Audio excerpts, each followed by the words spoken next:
Today I want to talk to you about the antecedent and precursor and condition for mental health, for well-being, and for the process of healing from life's inevitable slings and arrows.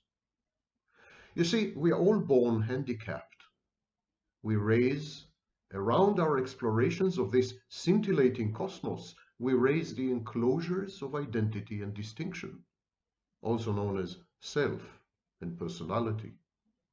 Life is therefore a process of ever greater constriction as we ossify into ourselves, from becoming to being, inexorably fossilized, trapped in the ambers of our lives, peering out of the ashen hourglasses of our dwindling sands, not comprehending, befuddled, bemused, and very often terrified.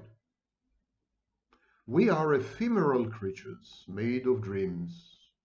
We're made of stories and narratives that allow us to soar beyond the confines of our egos, and yet we rarely forgive ourselves for being who we are, for having cravenly eschewed and forsaken the alternatives, for having matured into error-prone cliches and subdued banalities.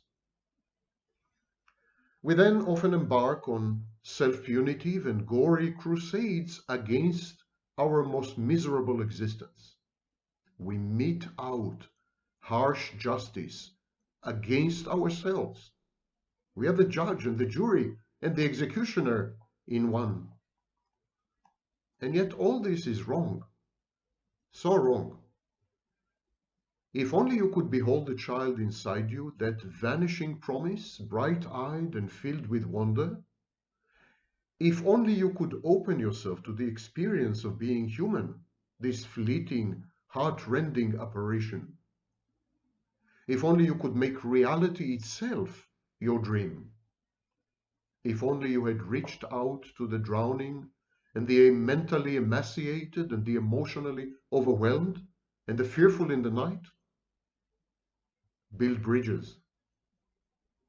And yet it is the terror and pity of it all, this sublime slime that we all are, this sinking feeling of sempiternal twilight and the ethereal promise of a breaking dawn.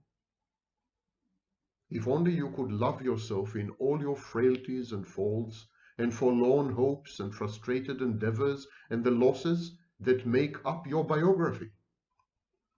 If only you could forgive yourself for being you. You are imperfect. You're limited. You're transient. Your knowledge and information are always partial, always biased. Despite all these impediments, you are really trying hard, persistently. You're doing the best you can. The decisions and choices you make and that you've made are the only ones you could have made. And you're here. This is proof of your perseverance and resilience and inner strength. There is a nucleus inside you that knows to tell the difference between your essence, which aspires upwards, and your actions, which drag you down. The spark, who you veritably are, this spark is your essence, and it is this spark that you should forgive and then embrace. Having attained self-love, you could